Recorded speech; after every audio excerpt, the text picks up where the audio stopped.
kita segitiga lalu saya presiden itu akhirnya setuju dari udah.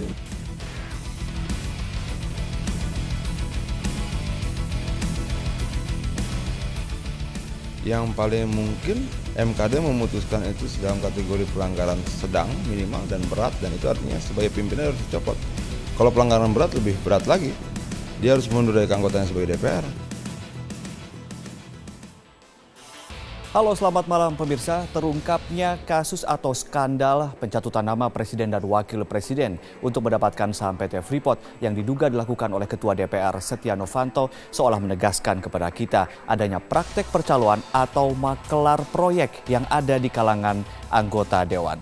Dan Metro Highlight selama 30 menit ke depan akan mengulasnya untuk Anda. Kali ini bersama saya Ade Mulya.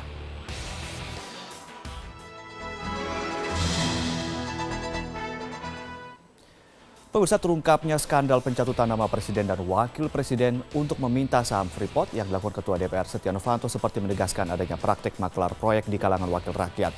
Dan untuk informasinya, kami memiliki informasi berikut ini.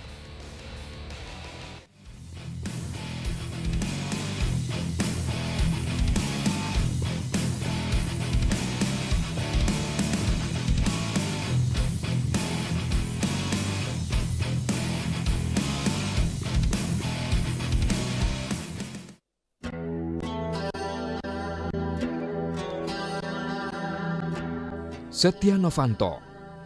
Dia tampak begitu tenang memasuki gedung DPR tempat ia menjabat sebagai Ketua Dewan Perwakilan Rakyat itu.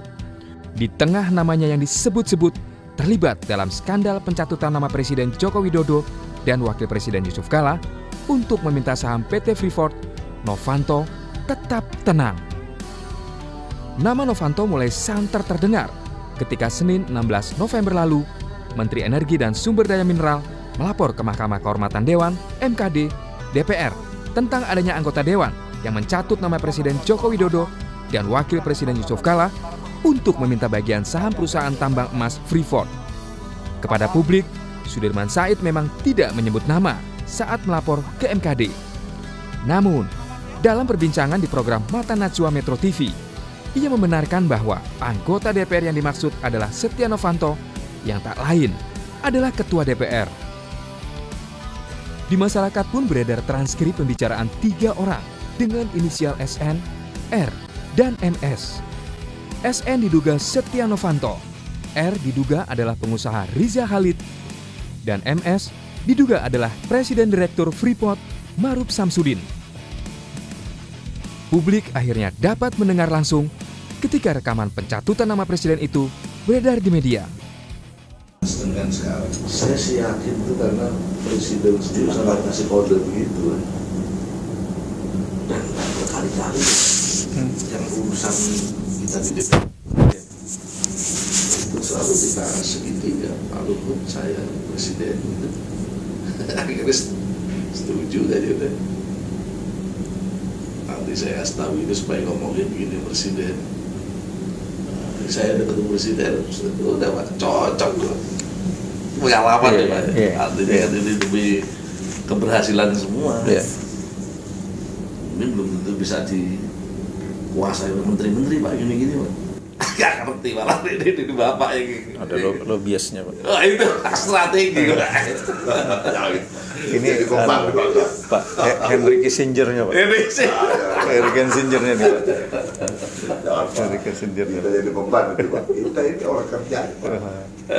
Strategi. Henry Kissingernya. Freeport jalan. Bapak itu happy. Kita ikutin Bapak itu Pak. Kumpul-kumpul, gua mana terus terang nggak usah kata-kata bagian gua happy. Kumpul-kumpul, kita kolam, ya kan? Itu kita beli private jet yang bagus, berprestasi membangkit. Apalagi? Ya. Bukan Novanto kalau tidak berkelit. Dengan tenang dan ekspresi wajah agak memelas, politisi kawakan Partai Golkar ini membantah bahwa saya membawa atau mencatut nama presiden, tapi Yang jelas bahwa presiden dan wakil presiden adalah simbol negara yang harus kita hormati, yang juga harus kita lindungi. Apalagi presiden dan wakil presiden ini khusus yang berkaitan dengan Freeport ini sangat perhatian. Khususnya yang berkaitan dengan masalah bagi hasil, yang berkaitan dengan CSR, yang khusus kepentingan untuk rakyat dan juga khususnya buat rakyat Papua. Jadi menurut pendapat saya, kita juga tidak akan membawa nama-nama yang bersangkutan. Novanto memang jago lobi proyek. Baru-baru ini yang mencuat selain kasus Freeport adalah soal skandal lobi pembelian pesawat Jepang. Kabar tersebut muncul dalam pemberitaan yang ditulis media massa Jepang, The Japan's Time, tanggal 12 November lalu. The Japan's Time menulis, Setia Novanto menuturkan kepada Perdana Menteri Jepang Shinzo Abe bahwa Indonesia mempertimbangkan pembelian pesawat amfibi Shinmaiwa US-2 sebagai sinyal kerjasama pertahanan kedua negara. Kabar ini tak pelak membuat Menteri Pertahanan Ria Mizat Triakudu marah. Ria Mizat mengatakan, sebagai pimpinan legislatif, Novanto tidak memiliki hak dan kewenangan menginisiasi pembelian alutsista TNI. Selain itu juga muncul kasus lain yang disebut melibatkan Novanto. Beredar kopi surat Setia Novanto berkop DPR ditujukan kepada Direktur Utama Pertamina Dwi Sucipto. Pada surat tertanggal 17 Oktober 2015 itu, Novanto meminta PT Pertamina membayar biaya penyimpanan bahan bakar minyak pada PT Orbit Terminal Merak, tempat PT Pertamina menyimpan bahan bakar di perusahaan tersebut. Pihak DPR dan Novanto membantah mengirim surat tersebut. Namun, sebaliknya, pihak Pertamina membenarkan ada surat tersebut. Pada intinya memang kita mendapatkan surat tersebut ya. Jadi kalau tertulis di suratnya itu kan 17 Oktober. Nah itu kemudian kita biasanya kalau mendapatkan surat tersebut biasanya kan kemudian melakukan juga penelusuran ya kemana-mana pihak yang harus memeriksa. Bukan hanya itu kasus yang membelit Novanto. Publik tentu masih ingat kontroversi pertemuan Novanto dan Wakil Ketua DPR Fadlizon dengan bakal calon Presiden Amerika Serikat Donald Trump. Kasus ini sempat dibawa ke MKD DPR, namun dua pimpinan itu hanya divonis melakukan pelanggaran ringan dan hanya menerima peringatan lisan. Novanto memang lekat dengan kasus. Setidak-tidaknya, namanya kerap disebut dalam sejumlah kasus dugaan korupsi. Sejak kasus 1999, namanya sudah lekat dengan kasus. Tahun 1999, Novanto disebut terlibat pengalihan hak piutang atau sesi PT Bank Bali kepada Bank Dagang Negara Indonesia (BDNI) yang diduga merugikan negara 904,64 miliar rupiah. Kasus ini meletup setelah Bank Bali mentransfer 500 miliar rupiah lebih kepada PT Era Giat Prima milik Novanto. Tahun 2003, Novanto bersama rekannya di Golkar, Idrus Marham, diduga sengaja memindahkan 6.000 ton beras yang diimpor Incout dan menyebabkan kerugian negara 122,5 miliar rupiah. Tahun 2006, Setia Novanto disebut-sebut terlibat dalam kasus penyelundupan limbah beracun di Pulau Galang, Batam. Ia disebut berperan sebagai negosiator dengan eksportir limbah di Singapura. Tahun 2012, Novanto disebut-sebut terlibat kasus korupsi proyek PON Riau 2012. Ia diduga mempunyai peran penting dalam mengatur aliran dana ke anggota Komisi Olahraga DPR untuk memuluskan pencairan anggaran Pekan Olahraga Nasional di Anggaran Pendapatan dan Belanja Negara. Tahun 2013, nama Novanto kembali disebut dalam kasus korupsi. Ia disebut terlibat dalam kasus dugaan korupsi proyek pengadaan paket penerapan kartu tanda penduduk elektronik di Kementerian Dalam Negeri. Mantan Bendahara Umum Partai Demokrat Muhammad Nazarudin menyebut Novanto dan mantan Ketua Umum Partai Demokrat Anas Urbaningrum sebagai pengendali proyek IKTP. Kalau cerita Novanto ini sinterklas, benar-benar sinterklas. Dia ini membagi di mana-mana, mulai kasus EKTP, kasus PON, kasus gedung DPR. Karena dugaan terlibat dalam sejumlah kasus itulah, berbagai kalangan keberatan saat ia diusung Koalisi Merah Putih menjadi Ketua DPR periode 2014-2019. Awal ya, sejak dari proses pemilihan Ketua DPR dahulu gitu, kita sudah mengatakan bahwa agak keberatan dengan sosok yang bersangkutan. Pertama karena nama yang bersangkutan sering disebut-sebut dalam berbagai kasus ya.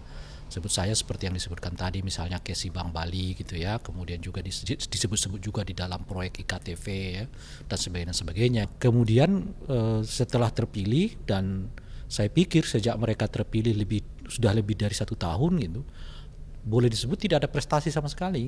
Yang ada justru adalah kontroversi. Kontroversi dan kasus memang lekat dengan Novanto. Namun, pria kelahiran Bandung 12 November 1955 ini mampu lolos dari jeratan hukum. Ia memang piawai. Kini setelah kasus Freeport ini, desakan agar dia mundur atau dicopot dari jabatan Ketua DPR menguat. Akankah Novanto kembali mampu berkelit? Ya, lalu apa konsekuensinya jika Setia Novanto tidak mundur dari jabatannya sebagai Ketua DPR RI? Simak ulasannya setelah jeda.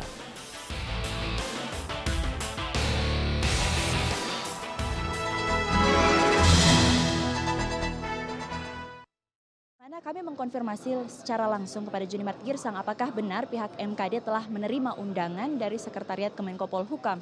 Dan Junimart Girsang menjelaskan bahwa memang benar dari Sekretariat MKD juga menerima undangan tersebut dari Sekretariat Kemenko Polhukam.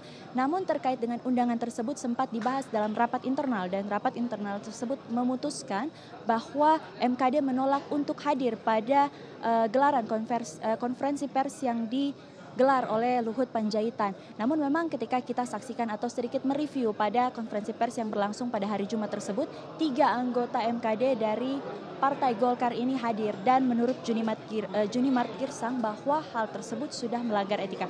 Berikut kami sampaikan kutipan pernyataan dari Junimart Girsang terkait dengan kehadiran 3 anggota MKD dalam konferensi pers yang digelar Menko Polhukam Luhut Binsar Panjaitan.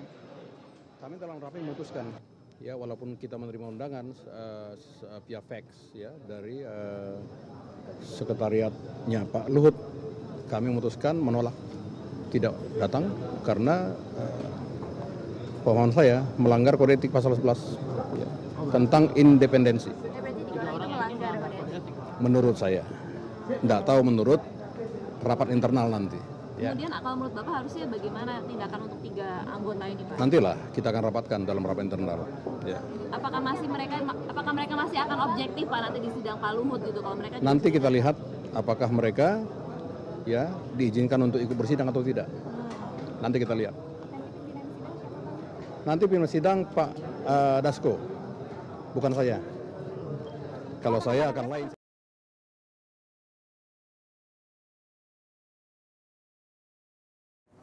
Selamat malam, saudara-saudara top eksekutif yang malam ini dikumpulkan oleh Warta Ekonomi untuk memilih siapa yang paling baik di antara saudara-saudara. Saudara Ihsan, pemimpin redaksi Warta Ekonomi, teman lama saya. Apalagi Pak Amir Sirgar, dia bukan senior lagi, super senior. Tokoh pers Indonesia yang sangat senior dan terkemuka. Saya lihat di situ juga ada saudara Fadel Muhammad. Selamat Fadel, ini teman kuliah saya di ITB. Saya lihat juga ada Pak Yahya, Dirut BCA. Salam Pak Yahya. Ada juga Pak Joko. Selamat malam. Saudara-saudara semua, selamat atas kehadirannya di acara ini. Kita memang harus membiasakan diri untuk berkompetisi agar supaya Indonesia bisa lebih baik dan lebih hebat. Selama kompetisinya fair dan transparan. Seperti saudara-saudara ketahui, selama 1 tahun terakhir, ekonomi Indonesia merosot. Dari biasanya tumbuh 6%, tahun ini barangkali tumbuh sekitar 4,8%. Karena pemerintah Jokowi diwarisi oleh 4 masalah besar sekaligus. Apa yang kami sebut sebagai quarto defisit, yaitu defisit perdagangan yang tadinya surplus sangat besar karena harga komoditi yang tinggi, sekarang surplusnya itu mengecil. Yang kedua ada defisit transaksi berjalan, defisit balance of payment, dan defisit anggaran. Keempat defisit ini membuat ekonomi Indonesia mengalami kesulitan dan membuat rupiah melemah. Nah, tetapi syukur alhamdulillah kuartal terakhir mulai membalik. Pada dasarnya ekonomi Indonesia sudah mencapai dasarnya, sudah mencapai titik baliknya, walaupun hanya sedikit titik baliknya kuartal ini. Tetapi tahun depan akan lebih tinggi lagi, perkiraan saya sekitar 6%. Memang pendapat umum mengatakan bahwa ekonomi Indonesia tahun depan hanya tumbuh 5,3%. Tapi kami optimis bahwa tahun depan ekonomi Indonesia akan tumbuh 6%. Kenapa? Karena selain langkah-langkah deregulasi yang memang ada dampaknya tapi akan butuh waktu yang lebih lama untuk bermanfaat, pemerintah juga mengambil langkah-langkah terobosan yang out of the box. Salah satu di antaranya apa yang kami sarankan yaitu revaluasi aset. Kami pernah melakukan revaluasi aset 15 tahun yang lalu. Pada saat PLN modalnya minus 9 triliun, bangkrut secara teknis, asetnya hanya 50 triliun. Mereka minta agar supaya disuntik dana pemerintah. Kami menolak, kami minta PLN melakukan revaluasi aset. Karena banyak aset yang dibeli 10, 20 tahun sebelumnya. Ternyata setelah direvaluasi, aset PLN naik dari 50 triliun ke 200 sekian triliun, selisih aset ini kami masukkan ke modal, sehingga modal PLN naik dari minus 9 triliun menjadi 104 triliun. Belum pernah terjadi dalam sejarah Republik Indonesia, satu BUMN diselamatkan tanpa menyuntikkan uang.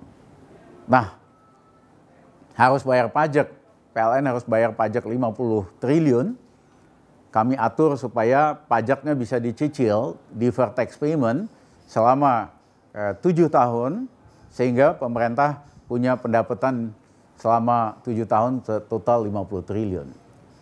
Nah, percobaan revaluasi aset 15 tahun lalu kami usulkan di sidang kabinet supaya dilakukan saat ini, tapi terbuka tidak hanya untuk BUMN, tapi juga untuk perusahaan swasta. Ini sebetulnya satu langkah terobosan untuk menciptakan wealth kreasi. Saudara akan rugi kalau perusahaan saudara tidak melakukan ini. Artinya, misalnya gedung ini waktu dibeli 5 tahun yang lalu harganya cuma 10 miliar. Modal perusahaan 5 miliar. Tapi sekarang 5 tahun kemudian harganya sudah 30 miliar. Asetnya nambah 20 miliar. Nah, selisih aset saudara bisa masukkan modalnya 5 miliar tambah 20 miliar, jadi 25 miliar, aset dan modal perusahaan saudara jauh lebih sehat. Bank tidak khawatir untuk menagih saudara karena asetnya kuat, modalnya kuat. Bahkan bank akan bersedia memberikan pinjaman baru.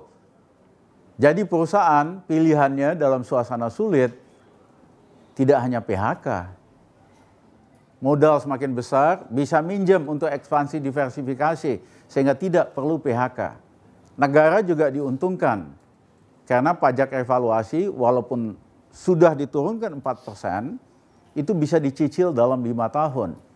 Jadi negara punya pendapatan dalam 5 tahun, tidak usah selalu berburu di kebun binatang, yaitu ngubur pengusaha yang itu-itu saja.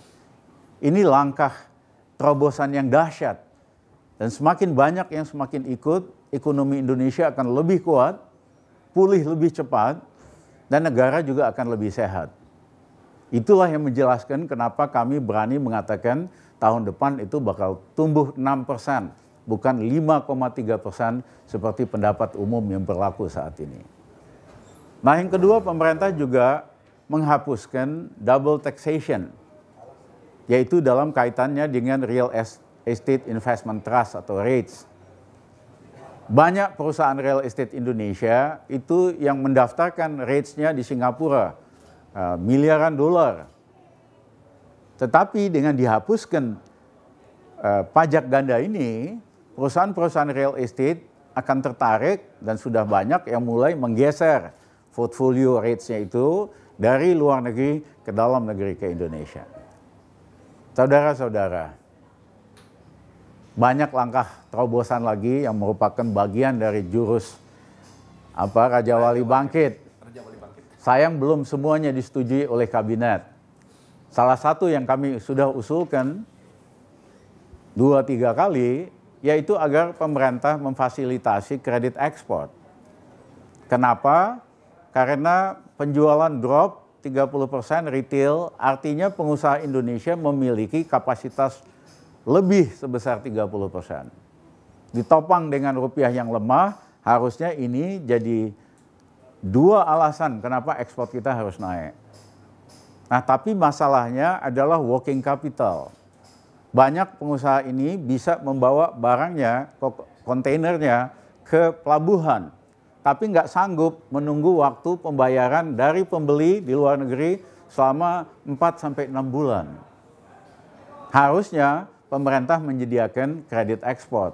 Dibayar dulu pengusaha yang membawa kontainernya ke pelabuhan, nanti bank nagih kepada pembeli, dapat bunga dari proses penagihan itu. Nah, kalau kita lakukan, ekspor Indonesia akan meningkat pesat dalam suasana yang sulit ini. Kami sendiri percaya tidak bisa menggunakan cara-cara yang konvensional, cara-cara yang biasa di tengah dunia yang sedang berubah. Kita memerlukan cara-cara yang terobosan, yang rasional untuk memicu percepatan pertumbuhan ekonomi kita. Satu lagi yang pemerintah lakukan adalah mempercepat proses perizinan di kawasan industri. Kalau orang mau bikin kawasan industri, dia minta izin macam-macam, izin AMDAL, izin ini itu, barangkali ada 60 izin.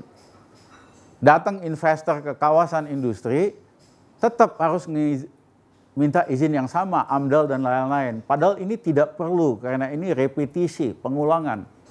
Pemerintah ambil inisiatif, dihapuskan untuk pengusaha yang melakukan investasi di kawasan industri.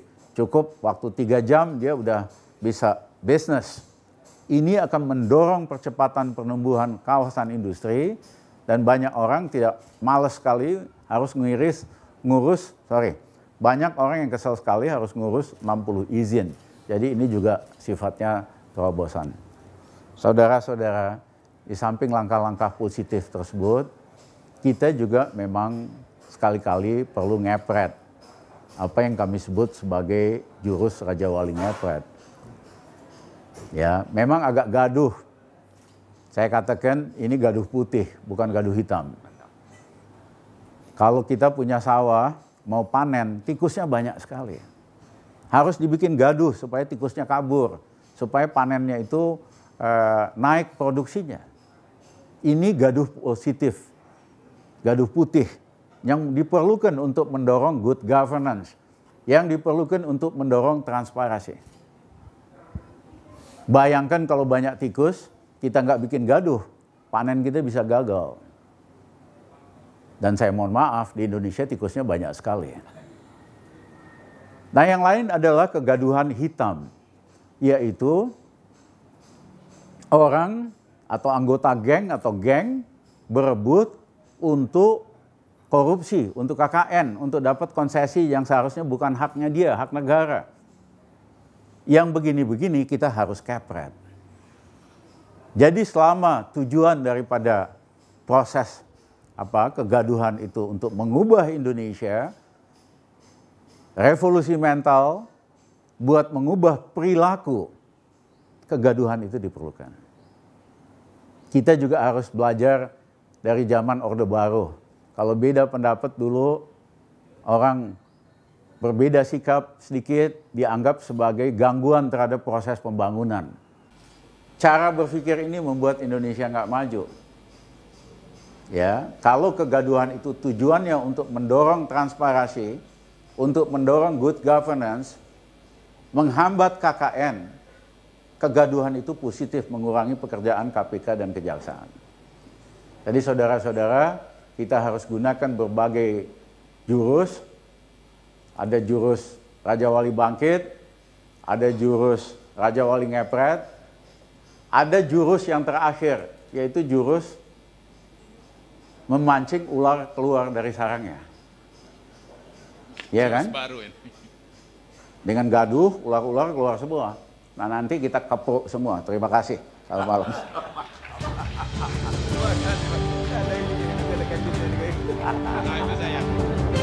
Kita kepuk semua.